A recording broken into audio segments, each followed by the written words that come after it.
Guru, semuanya itu telah kuturuti sejak masa mudaku. Bayangin saudara-saudara, sesuatu yang sangat mengejutkan. Salam damai sejahtera saudara-saudaraku terkasih, pencinta firman Tuhan. Berjumpa kembali dengan Bible Learning with Father Joseph edisi spesial, yaitu hari libur. Hari ini hari Senin, di mana karyawannya tidak masuk. Kalau makan di luar terlalu beresiko, maka kita masak aja yuk. Masak apa ya hari ini kira-kira saya? Kemarin saya sudah persiapan, saya hari ini mau masak pasta. Jadi waktu saya tinggal di Italia, seringkali setiap hari saya makannya pasta. Tapi ada satu informasi, pasta entah itu spaghetti atau fettuccine atau penne, itu tuh rasanya sama di Indonesia itu beda jauh. Kalau di Eropa itu kebanyakan orang tidak suka rasa yang kelewat kuat. Maka ya bagi kami mahasiswa Indonesia atau romo-romo dari Asia ya hambar aja. Tapi yang nggak ada lagi, mau makan di luar mahal. Kalau saya makan misalnya pizza satu loyang itu untuk satu orang ya, lalu atau spaghetti di restoran-restoran pizzeria itu sekitar 7 euro. Ya sebagai mahasiswa asing di Eropa, uang sakunya berapa? Maka nggak bisa sering-sering makan di luar. Maka yang ada yang dimakan. Makanya ada sebuah kebiasaan bagi kami mahasiswa Indonesia. Di asrama saya itu ada dikasih di basementnya itu ada dapur-dapur per negara. Jenis pasta yang mau saya masak kali ini itu namanya fusilli, yaitu yang ngelingker-lingker kayak cacing. Ini saya beli di supermarket. Mudah-mudahan cocok, mudah-mudahan enak ya. Tadi saya sudah manasin air, tinggal dimasukin fusillinya ini. Nah, saya buka dulu. Nah, kita masukin karena saya cuma sendirian. Saya akan masak ya sendirian juga, buat menu sendirian juga. Ini dia.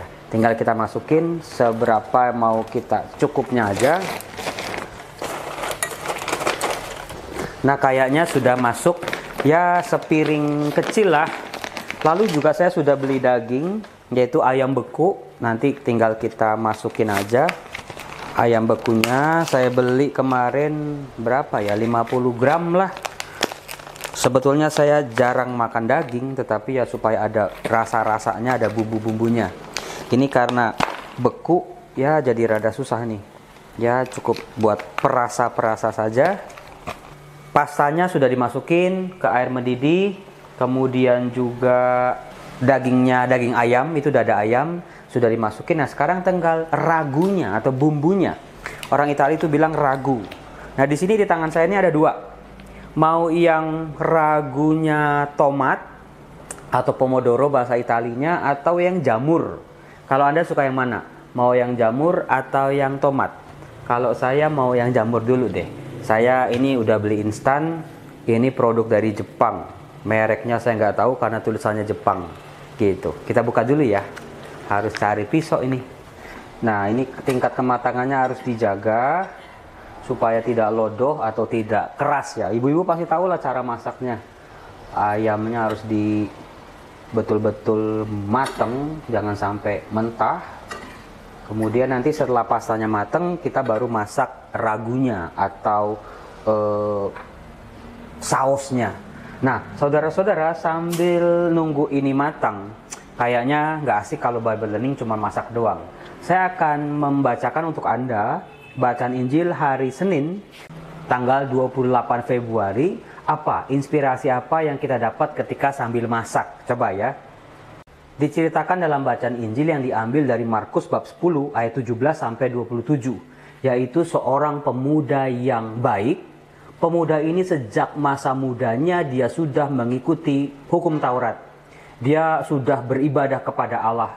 Dia sudah melakukan hukum-hukumnya Tuhan atau peraturan cara-cara hidup yang diberikan dalam Taurat. Artinya pribadi ini bukan hanya sekedar tahu tentang perintah-perintah Allah, tapi dia betul-betul menjalaninya dengan sepenuh hati perintah-perintah itu. Karena dikatakan begini, dia datang pada Yesus dan dia bertanya, "Guru yang baik, apa yang harus kuperbuat untuk memperoleh hidup yang kekal?" Wah, bayangin. Anak muda bertanya kepada Yesus tentang hidup kekal. Jarang-jarang. Biasanya tentang hidup kekal itu adalah sebuah pertanyaan yang keluar di kepalanya orang-orang yang sudah dewasa, orang-orang yang sudah umur 60 ke atas, di mana dia sudah puas dengan kehidupan di dunia ini, tinggal cari surga. Terus Yesus berkata kepadanya, "Mengapa kau katakan aku baik? Tidak ada seorang pun yang baik selain Allah. Engkau tentu mengetahui segala perintah Allah. Jangan membunuh, jangan berzina, jangan mencuri, jangan mengucapkan saksi dusta, jangan mengurangi hak orang, hormatilah ayahmu dan ibumu." Kemudian kata orang itu, "Guru, semuanya itu telah kuturuti sejak masa mudaku." Bayangin saudara-saudara, sesuatu yang sangat mengejutkan.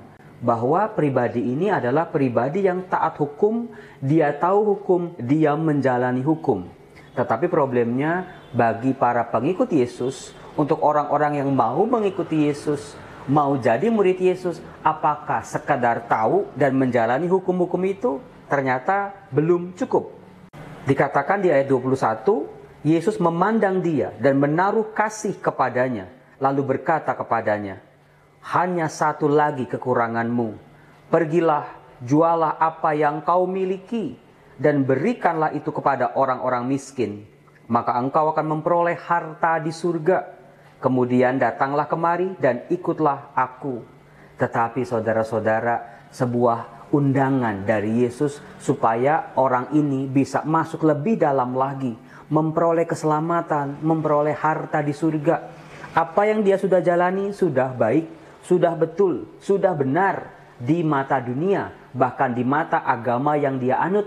Tetapi buat Yesus, soal relasi dengan dirinya, soal keselamatan, soal hidup kekal, harus bisa melompati itu semua.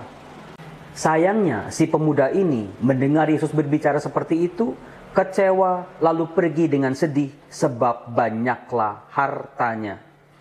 Saudara-saudara yang terkasih, dari bacaan ini kita diajak untuk melihat lagi, merefleksikan kembali segala harta, segala berkat, segala karunia, segala hak milik kita di dunia ini. Itu adalah pemberian dari Allah. Allah sang sumber berkat, Allah yang memberikan kepada kita segala aneka macam yang kita butuhkan. Tetapi seseorang dituntut untuk jauh melebihi itu semua. Bisa punya semangat lepas bebas.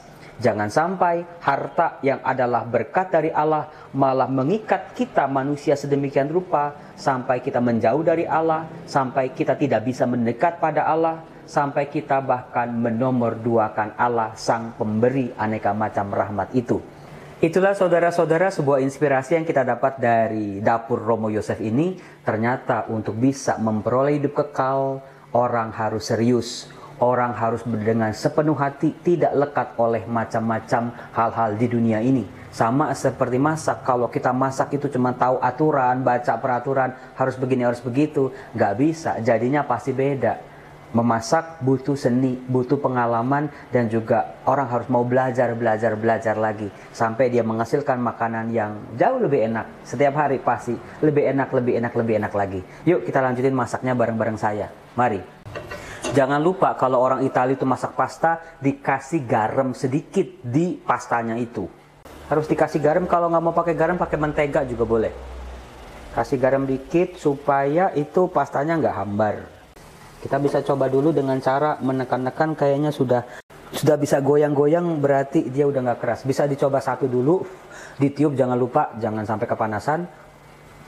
Diicip-icip, lihat pastanya udah masih keras atau udah lembut. Masih keras, berarti kurang waktu. Sambil nunggu mateng, kita siapin ragunya. Saya pilih yang jamur ya. Harusnya dagingnya juga dimasak di sini sih. Oke, sausnya cukup. Nanti kita tirisin pastanya, baru kita masak bareng-bareng, gitu caranya. Waktu saya kerja di Italia itu, orang-orang Italia itu ngajarin beberapa hal. Misalnya kalau bikin kopi itu kan mereka punya alat kopi ya. Itu katanya ketika ditekan-tekan, itu ambil tusuk gigi, ditancepin 7 kali. Itu kopinya jadi jauh lebih enak, katanya mereka. Namanya juga mereka kan ahli kopi. Oke, Tinggal kita tirisin pakai ini. Kita masak di sini. Karena saya nggak ketemu sutil, maka ya udah pakai ini deh, pakai sumpit aja deh. Nah, kita masak dulu sebentar sampai dia secukupnya. Jangan lupa buat dikasih lada. Ini lada betul. Oke, ini lada. Tes dulu. Orang Italia itu nggak suka micin, nggak suka vetsin. Mereka hambaran aja. Nah, dengan dimatengin gini nih, biar ragunya itu kental. Tada, sudah jadi. Kita tinggal ambil piring. Piringnya sudah jadi. Langsung kita tuang ke dalam piring. Ini nggak dicobain lagi. Langsung saudara-saudaraku terkasih, fusilli ala Bible Learning with Father Joseph. Mari kita coba makan. Bye-bye. Selamat makan.